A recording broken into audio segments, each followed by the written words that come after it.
Hello friends, I hope you all are doing great.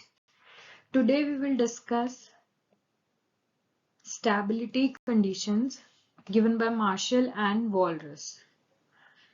So let's get started. Firstly, आप लोगों को ये पता होना चाहिए कि ये वॉलरस और मार्शल क्या थे, मतलब ये इकोनॉमिस्ट थे, इन्होंने क्या क्या बोला था, इनका पॉइंट ऑफ व्यू कैसा था. So firstly I will discuss about Marshall. Marshall economist था जिन्होंने बोला था पार्शियल इक्विलिब्रियम के बारे में.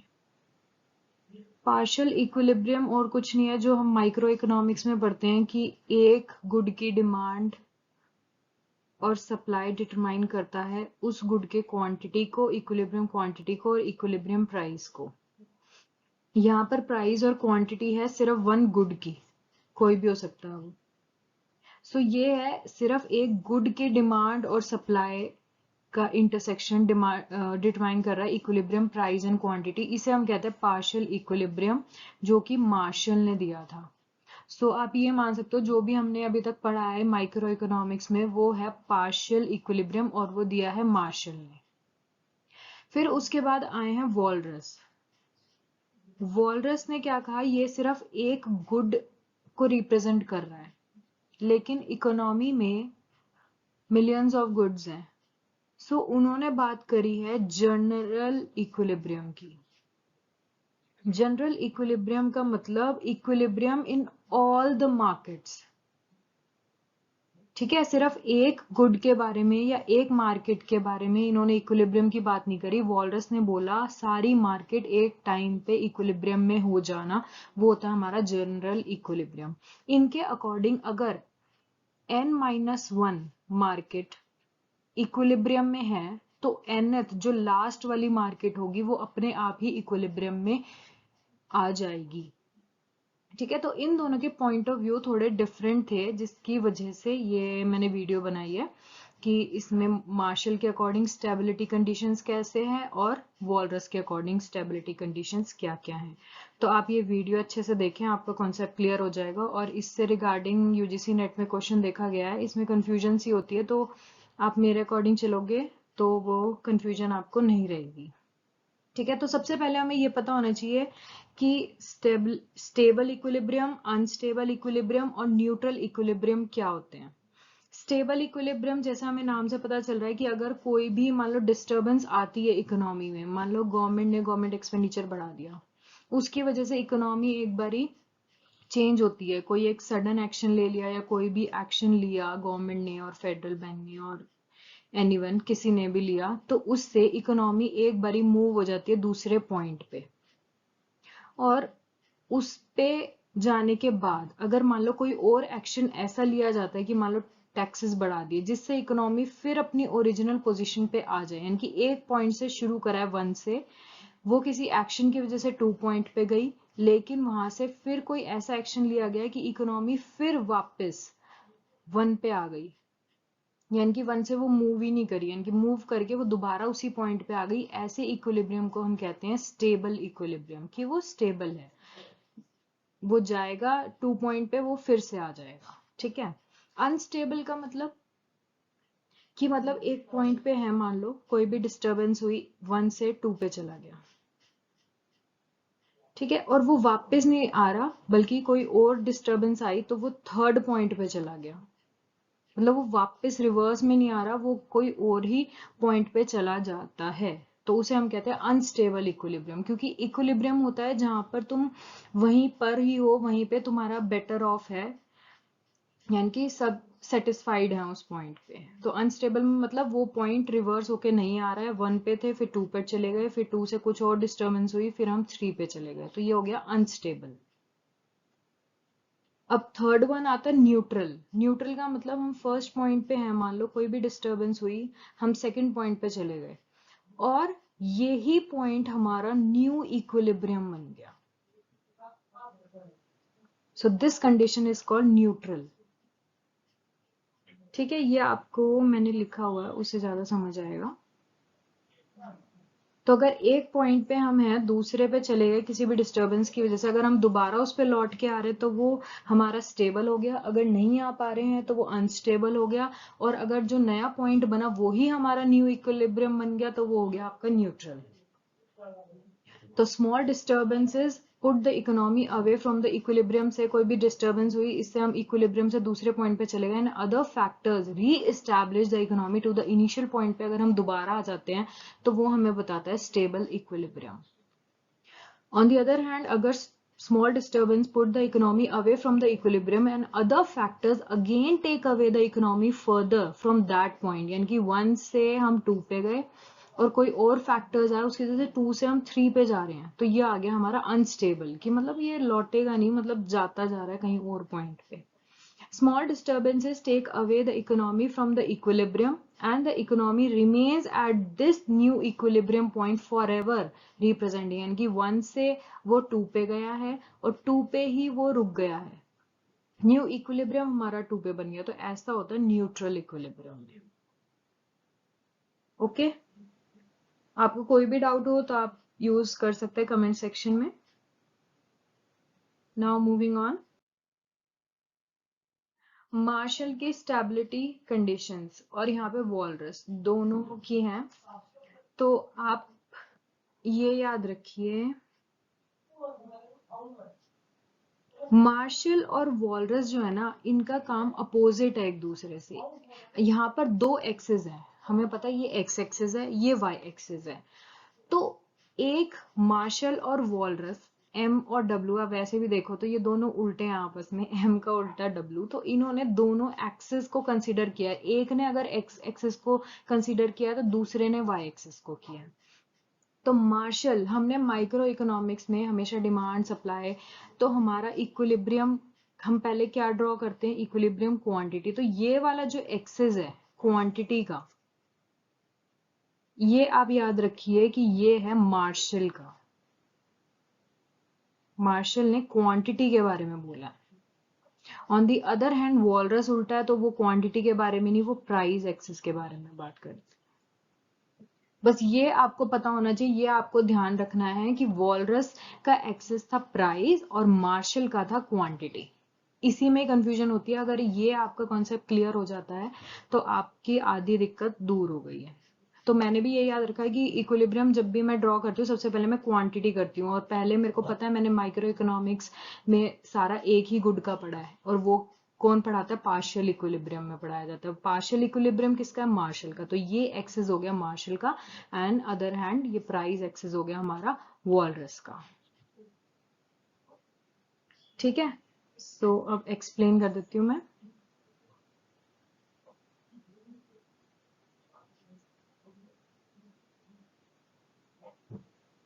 Depends on the quantity movements, ये याद रखना है कि आपका जो मार्शल है वो क्वांटिटी मूवमेंट्स पे डिपेंड करता है to reach an equilibrium level.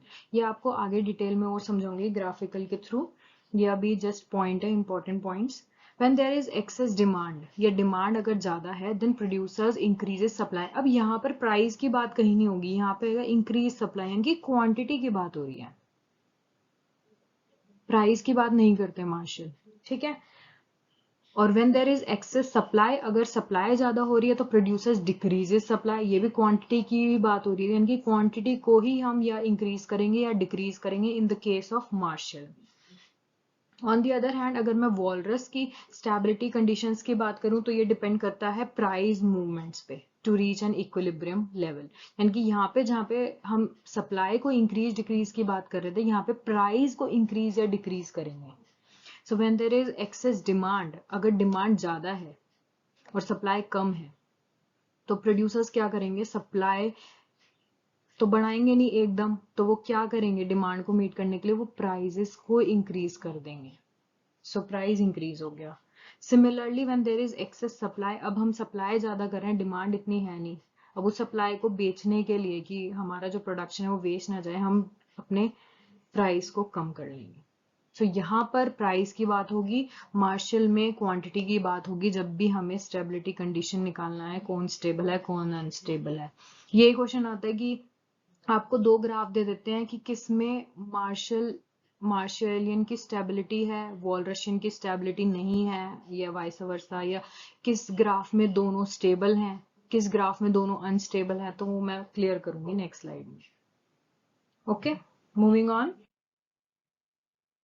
Stability conditions की बात करें तो सबसे पहले आता है स्टेबल इक्विलिब्रियम। ये एक ऐसी कंडीशन है जहां पर दोनों वॉलरस और मार्शल दोनों बराबर हैं, इनकी स्टेबल इक्विलिब्रियम मार्शल हो या वॉलरस हो, दोनों के लिए स्टेबल कंडीशन जब है जब डाउनवर्ड स्लोपिंग डिमांड कर्व है and positive slope supply curve है। यानी कि आप ये मान सकते हो जो हम पढ़ते आए हैं, demand curve is negatively sloped, supply curve is upward sloping.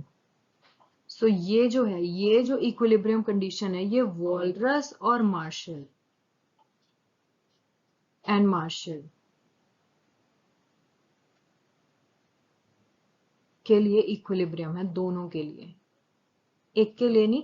अगर हमें ये बोला जाए कि डिमांड कर्व आपका नेगेटिवली स्लोप्ड है, सप्लाई कर्व आपका जो हम डिफॉल्ट बनाते ही हैं डिमांड सप्लाई, तो ये इक्विलिब्रियम जो है ये वॉलरस के हिसाब से भी इक्विलिब्रियम है और मार्शल के हिसाब से भी इक्विलिब्रियम है। अगर मैं दूसरी साइड बात करूं, अनस्टेबल कब होगा? जब दोनों अपोजिट होंगे, मतलब पॉजिटिवली स्लोप डिमांड कर्व और नेगेटिवली स्लोप सप्लाई कर्व। इनके अब यहाँ पे ये डिमांड है और ये सप्लाई है।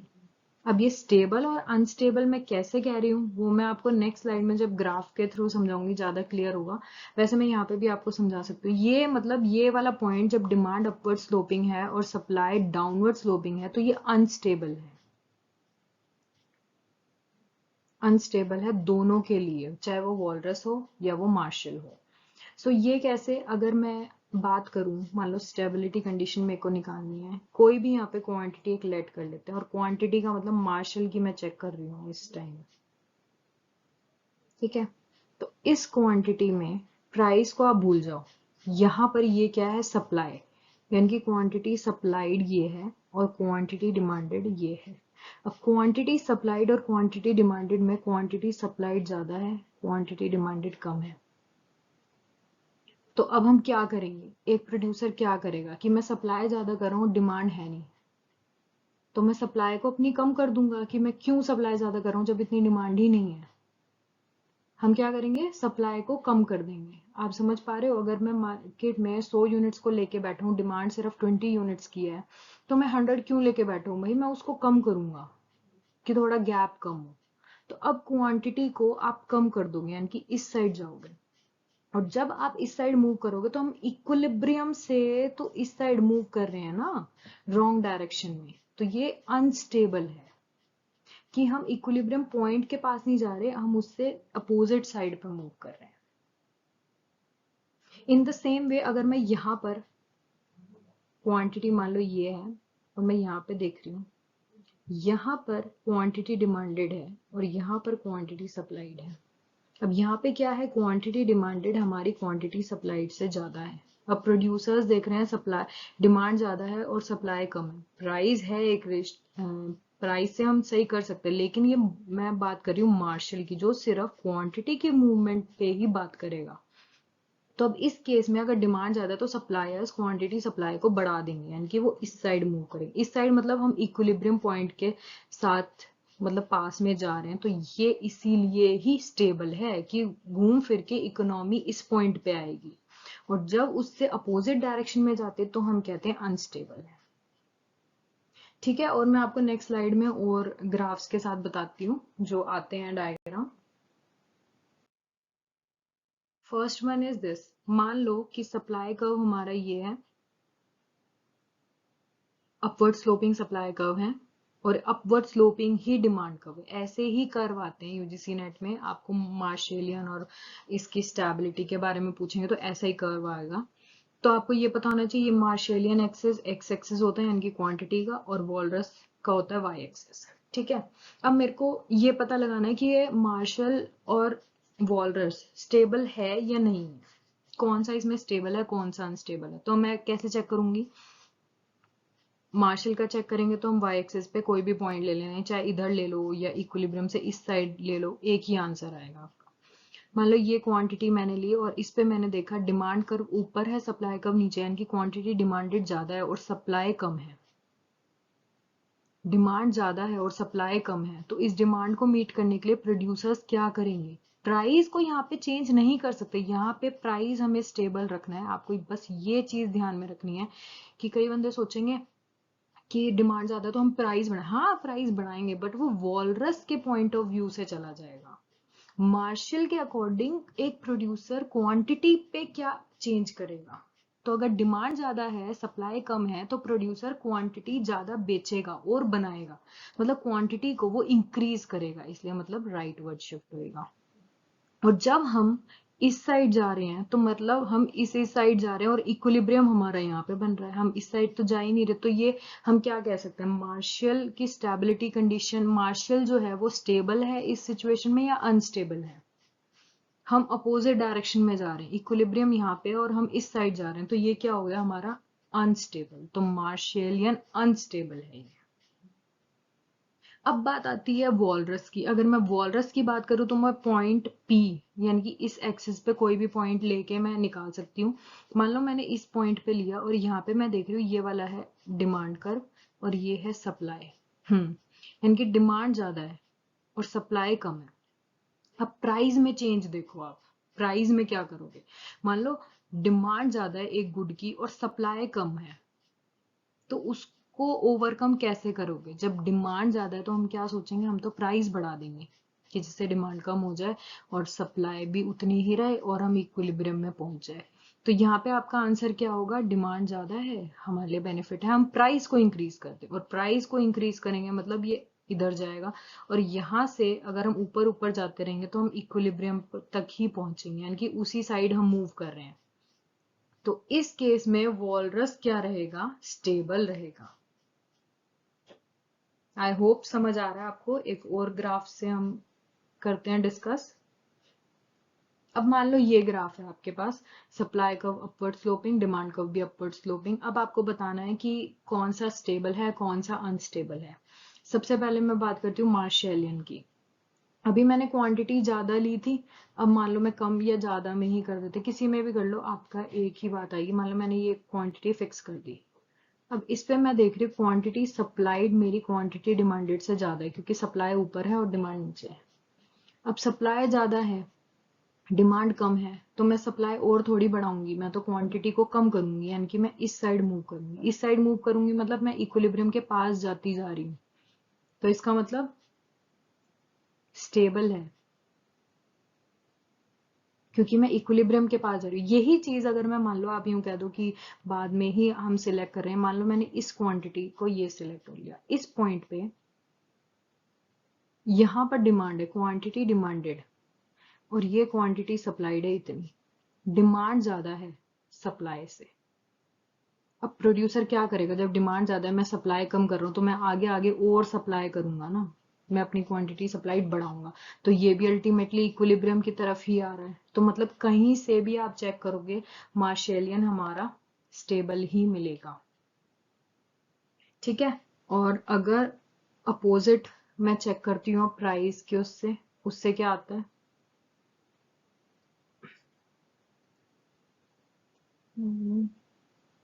मान लो ये तो इक्विलिब्रियम हो गया, मान लो यहाँ पे मैंने पॉइंट पी सेट कर दिया और इस पॉइंट पे अगर मैं देखूं तो ये डिमांड कर्व यहाँ पे जाएगा, इस पॉइंट पे देखूं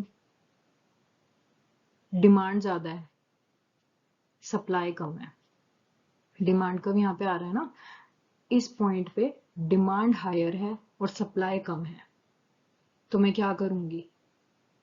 एक प्रोडक्ट है जिसका कोई भी प्राइस है XYZ, उसकी डिमांड ज्यादा और मैं सप्लाई कम कर रही हूँ, तो मैं उसके लिए क्या करूंगी? मैं तो प्राइस बढ़ाऊंगी उसका या कम करूंगी? आप एक प्रोडक्ट बेच रहे हो जिसकी डिमांड बहुत ज्यादा है और हम सप्लाई कम कर रहे हैं, उसके गैप को कम करने के लिए आप क्या करोगे? प्राइस को हम बढ़ाएंगे कि जिससे डिमांड कम हो जाए। तो अब ये इक्विलिब्रियम से उस साइड जा रहा है, अपोजिट साइड। इक्विलिब्रियम पे जाता मतलब डिक्रीज होना चाहिए था, लेकिन यहाँ पे ये नहीं हो रहा है, प्राइस और बढ़ रहा है, तो ये अनस्टेबल बोल सकते हैं। या आप फिर चेक कर लो, यहाँ पे मान लो पी,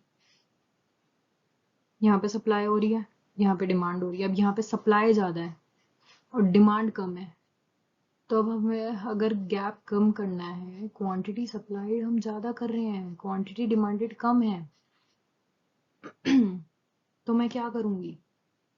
डिमांड तो कम हो रही है, मैं प्राइस बढ़ा नहीं सकती, मैं तो प्राइस कम करूँगी ना कि मेरी क्वांटिटी ज़्यादा सेल हो।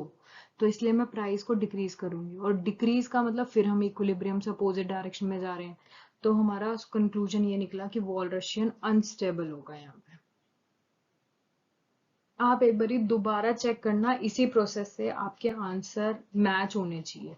चाहे आप किसी भी पॉइंट से इक्विलिब्रियम से नीचे चेक करो, ऊपर करो, वही मार्शल में राइट वर्ड चेक करो या लेफ्ट वर्ड चेक करो, आपका आंसर एक ही आना चाहिए। ठीक है।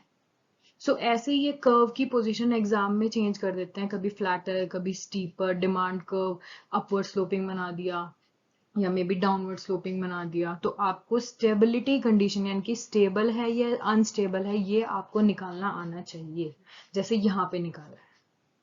ठीक है, दोबारा देख लेते हैं, हम 2 और ग्राफ लिए हैं मैंने, अगर नहीं समझ आया है तो दोबारा एक बार हो जाए।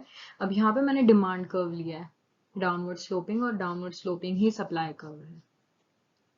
वही क्वांटिटी हमारी मार्शेलियन है, मान लो कोई भी क्वांटिटी मैंने यहाँ पे क्वांटिटी लेट कर ली, इसको मैं ड्रॉ करूंगी, क्वांटिटी डिमांडेड ऊपर है और क्वांटिटी सप्लाइड नीचे है, यानी कि ये है। क्वांटिटी डिमांडेड ज्यादा है, हम सप्लाई कम कर रहे हैं। प्राइस को भूल जाओ, इंक्रीज डिक्रीज क्या करेंगे हमें कोई मतलब नहीं है, हमें बस क्वांटिटी के बारे में बात करो कि आप मार्केट में आप क्वांटिटी लेके बैठे हो और लेकिन डिमांड ज्यादा है, आपकी क्वांटिटी कम है, तो आप क्या करोगे? क्वांटिटी को इंक्रीज करोगे या डिक्रीज करोगे? ऑफ कोर्स इंक्रीज करेंगे, क्योंकि प्राइस पे हमारा कंट्रोल है नहीं, तो हम क्वांटिटी को और बढ़ाएंगे कि जितनी डिमांड है वो मीट हो जाए। अब हम इक्विलिब्रियम से अपोजिट डायरेक्शन में जा रहे हैं, तो मार्शेलियन क्या हुआ? स्टेबल और अनस्टेबल। अब तो आपको समझ आ जाना चाहिए। सो ये हो गया हमारा अनस्टेबल। क्योंकि हम क्वांटिटी इंक्रीज करते रहेंगे तो ये गैप तो बढ़ता रहेगा, हम स्टेबिलिटी की कंडीशन, हम स्टेबल तो हो ही नहीं पा रहे, हम इक्विलिब्रियम तक तो पहुंच ही नहीं पा रहे, हम तो अपोजिट डायरेक्शन में मूव कर रहे हैं, इस साइड जा रहे हैं। और वहीं अगर मैं अब बात करूं प्राइस को लेके, यानी कि वॉलरस का, ये हमारा है, ये है हमारा supply. Supply is greater than demand. हम सप्लाई ज्यादा कर रहे हैं, डिमांड है ही नहीं, तो हम क्या करेंगे? अब प्राइस को चेंज करके इसके गैप को कम करना है। हम सप्लाई ज्यादा कर रहे हैं, डिमांड है नहीं, तो डिमांड कैसे बढ़ सकती है? प्राइस को रिड्यूस करके। तो अगर मैं रिड्यूस करूंगी तो कहाँ मूव कर रहे हैं? इक्विलिब्रियम की तरफ मूव कर रहे हैं, तो इसका आंसर वॉलरशियन ये स्टेबल होगा, क्योंकि हम स्टेबिलिटी की तरफ ही जा रहे हैं, हम कम कर रहे हैं। वन मोर, ये आप खुद ट्राई करो। 3 डायग्राम को मैंने एक्सप्लेन कर दिया है, फोर्थ को आप खुद ट्राई करो। अगर आप इसका आंसर खुद सही निकाल पाते हो तो इट मीन्स आपको कॉन्सेप्ट समझ आ गया है, अदरवाइज आप दोबारा ये वीडियो देखिए। और ये इंपॉर्टेंट है, क्वेश्चन आता है और ये थोड़ा कंफ्यूजिंग है, तो मैंने वही चीजें आपको बोली है कि आप सबसे पहले आपको ये याद होना चाहिए कि मार्शेलियन का एक्सेस कौन सा है और वॉलरस का क्या है। मार्शेलियन सिर्फ क्वांटिटी के मूवमेंट को कंसीडर करता है, keeping price fixed. On the other hand अगर मैं वॉलरशियन की बात करूं तो वो प्राइस को इंक्रीज डिक्रीज करना चाहता है और क्वांटिटी उसकी फिक्स रहेगी। तो आप उस पॉइंट ऑफ व्यू से देखिए कि क्वांटिटी को क्या इंक्रीज डिक्रीज करना चाहिए और यहाँ पे प्राइस को इंक्रीज डिक्रीज कैसे करना है, क्या करना है। आप ये लास्ट का सॉल्व करिए और इसका आंसर आपका मार्शेलियन स्टेबल आना चाहिए और वॉलरशियन अनस्टेबल आना चाहिए। ठीक है, ये आपका पूरा है टेबल, जिसमें सारी पोजीशंस आ सकती है, सिचुएशंस आ सकती हैं कि कौन सा फ्लैटर है, कौन सा स्टीपर है, और वॉलरशियन ये होता है स्टेबल। ये कई कहते हैं आप मेमोराइज कर लो, मेमोराइज से अच्छा है आप के पास कोई भी कर्व आए, जैसे मैंने 4 केसेस कराए, पहले मैंने बताया नेगेटिवली स्लोप, और ये जो हमारा एक डिफॉल्ट सेटिंग होती है डिमांड सप्लाई की, तो वो स्टेबल होता है, चाहे वो वॉलरशियन हो या मार्शल हो। फिर वही अपोजिट डिमांड का वैसे नेगेटिवली होता है, इन्होंने पॉजिटिव बोल दिया, ये पॉजिटिव होता है नेगेटिव, यानी कि उल्टा बोल दिया, तो ये अनस्टेबल होता है, चाहे वो वॉलरस हो या मार्शल हो। और मैंने आपको यही चारों डायग्राम करवाए हैं, जब ये जो अनस्टेबल स्टेबल, तो रेदर देन कि आप इस टेबल को याद करो, इट इज बेटर कि आप इनके बस बेसिक कॉन्सेप्ट को समझ लो कि ये सिर्फ क्वांटिटी मूवमेंट्स को देखेगा और ये वॉलरस प्राइस मूवमेंट्स को। और मैंने आपको बता दिया कैसे हम स्टेबल और अनस्टेबल को निकालते हैं। That's it, thank you. अगर आपको कोई भी दिक्कत आए, कोई भी कॉन्सेप्ट नहीं समझ आए तो please use comment section. I would love to help you. Have a great day. Thank you.